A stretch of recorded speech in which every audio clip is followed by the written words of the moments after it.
നമസ്കാരം. കടുവയെ പിടിച്ച കെടുവ എന്നൊക്കെ പറയാറുണ്ടല്ലോ.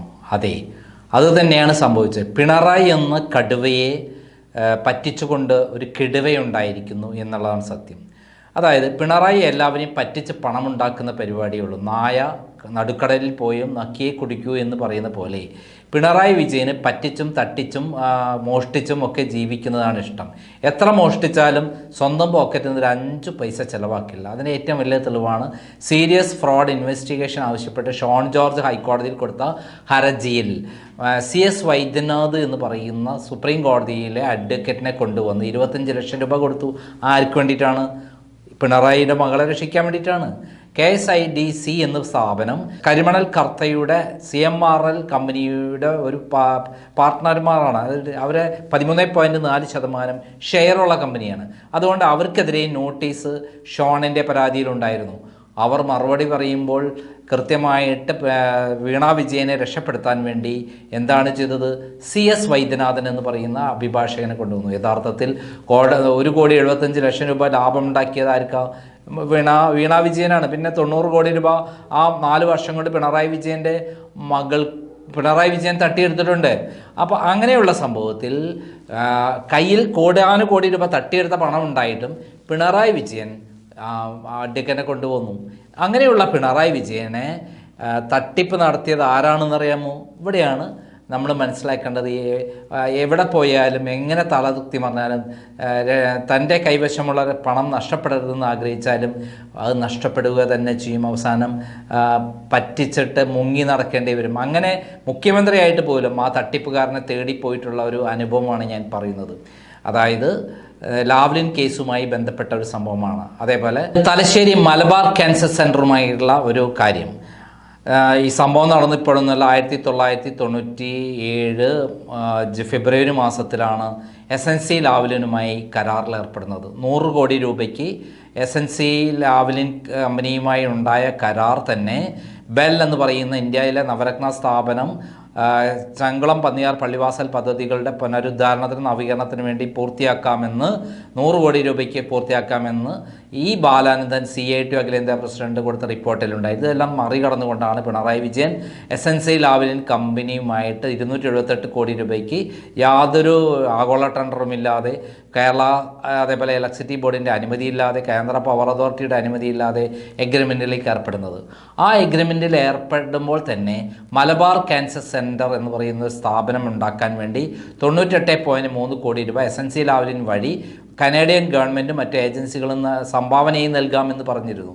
ആ സംഭാവന പക്ഷേ മലബാർ ക്യാൻസർ സെൻ്ററിന് കിട്ടിയില്ല. അവർക്ക് കിട്ടേണ്ട പണം തന്നെ ഒരു കൺസ്ട്രക്ഷൻ കമ്പനിയായ പിണറായി വിജയൻ്റെ ഒരു ബിനാമി കമ്പനിയായ ടെക്നിക്കാലിയ ചെന്നൈക്കാണ് കിട്ടിയത്.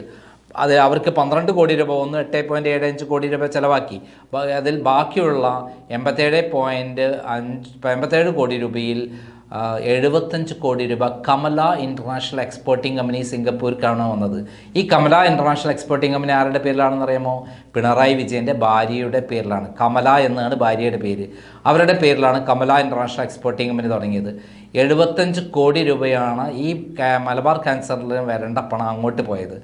ഈ പണം വന്ന കാര്യം ക്രൈമിൻ്റെ ചീഫ് എഡിറ്ററായ ഞാൻ ഈ പരാതിയോടൊപ്പം ഉന്നയിക്കുകയും ഇത് അന്വേഷണത്തിന് വേണ്ടി ഉത്തരവിടുകയും ചെയ്ത സന്ദർഭത്തിലാണ് പിണറായി വിജയൻ ആ കമ്പനി തന്നെ സിംഗപ്പൂരിൽ നിന്ന് പൂട്ടി അവിടെയുള്ള പണം തന്നെ എല്ലാം തന്നെ പസഫിക് കൺട്രോൾസ് എന്ന സ്ഥാപനത്തിലേക്ക് തിരിച്ചയച്ചു. 75 കോടി രൂപ പസഫിക് കൺട്രോൾസിലേക്ക് തിരിച്ചയച്ചതോടു കൂടിയിട്ട് എന്തായി തീർന്നു? പിണറായി വിജയന് ആ പണം നഷ്ടപ്പെട്ടു എന്നുള്ളതാണ് സത്യം. കാരണം പസഫിക് കൺട്രോൾസിൻ്റെ ഉടമ ഇൻ്റർനാഷണൽ ക്രിമിനലായ ദിലീപ് രാഹുലൻ, മലയാളിയായ ദിലീപ് രാഹുലൻ ഇടനിലക്കാരനായി ഈ SNC ലാവ്ലിനെ കമ്പനിക്ക് വേണ്ടി കേരളത്തിൽ വരികയും പിണറായി വിജയൻ SNC ലാവ്ലിൻ എന്ന് പറയുന്ന തട്ടിപ്പ് എഗ്രിമെൻറ്റിലേക്ക് കൊണ്ടുപോവുകയും ചെയ്ത ഒരാളാണ് ദിലീപ് രാഹുലൻ. ഈ ദിലീപ് രാഹുലൻ ഈ പണമെല്ലാം കിട്ടിയ പണമെല്ലാം ഉപയോഗിച്ച് പസഫിക് കൺട്രോൾസ് എന്ന് പറയുന്ന ഒരു സ്ഥാപനം ദുബായിൽ ആരംഭിച്ചിരുന്നു. ഈ സ്ഥാപനത്തിൽ പണം തിരിച്ചയച്ചു. കാരണം ഇവിടെ നിന്ന് പിടിക്കപ്പെടും എന്നുള്ള സന്ദർഭത്തിലാണ് 75 കോടി രൂപ തിരിച്ചയച്ചത്. ആ പണം തിരിച്ചയച്ച പണം പക്ഷേ പിന്നീട് പിണറായി വിജയന് തിരിച്ചു കൊടുത്തില്ല.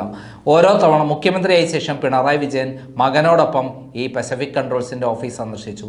ഈ പണം തിരിച്ചു തരണമെന്ന് ആവശ്യപ്പെട്ടു. അദ്ദേഹം പറഞ്ഞത് 75 കോടി രൂപ അതിൻ്റെ കമ്മീഷൻ അടക്കം പലിശ അടക്കം ഞാൻ തരാം, ഞാൻ ഇൻവെസ്റ്റ് ചെയ്തിരിക്കുകയാണെന്നാണ്. പിന്നീട് എന്താണ് ഉണ്ടായതെന്ന് അറിയാമോ?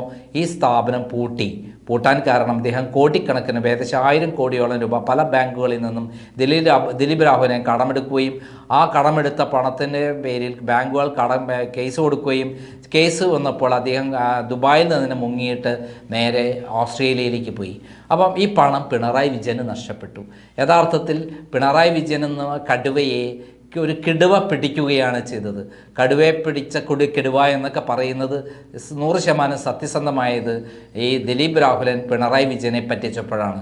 പിണറായി വിജയൻ പലതരത്തിൽ 25,000 കോടി രൂപ തട്ടിപ്പിലൂടെയും മോഷണത്തിലൂടെയും സ്വർണ്ണക്കള്ളക്കടത്തിലൂടെയും അതേപോലെയുള്ള സംഭാവനകളിലൂടെയും ഒക്കെ പിണറായി വിജയൻ ഉണ്ടാക്കിയിട്ടുണ്ട്.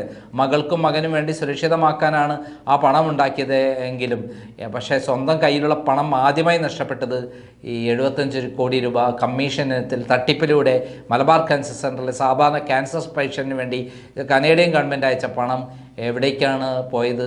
ഈ പറയുന്ന പസഫിക് കൺട്രോൾസിലേക്കാണ് പോയത്. ആ പണവുമായി ദിലീപ് രാഘവൻ മുങ്ങി എന്നുള്ളതാണ് സത്യം. ഇതുവരെ ആ പണം തിരിച്ചു കിട്ടിയില്ല. പണം തിരിച്ചു കിട്ടാൻ വേണ്ടി പല മാർഗങ്ങൾ ഉപയോഗിക്കുകയാണ് പിണറായി വിജയൻ. എന്തായാലും പിണറായി വിജയൻ ഇപ്പോഴും ആ പണത്തിന് പിന്നാലെ തന്നെയാണ്. അതിനു മുമ്പ് അദ്ദേഹം അറസ്റ്റിലാകും, അദ്ദേഹത്തിൻ്റെ മകൾ അറസ്റ്റിലാകും എന്നുള്ള കൃത്യമായ വിവരങ്ങളാണ് പുറത്തു വരുന്നത്. എന്തായാലും നമുക്ക് ഇതിനെക്കുറിച്ചുള്ള വളരെ വിശദമായ കാര്യങ്ങൾ വീണ്ടും നമുക്ക് പുതിയ വിവരങ്ങളടക്കം പുറത്തുവിടാം. നന്ദി, നമസ്കാരം.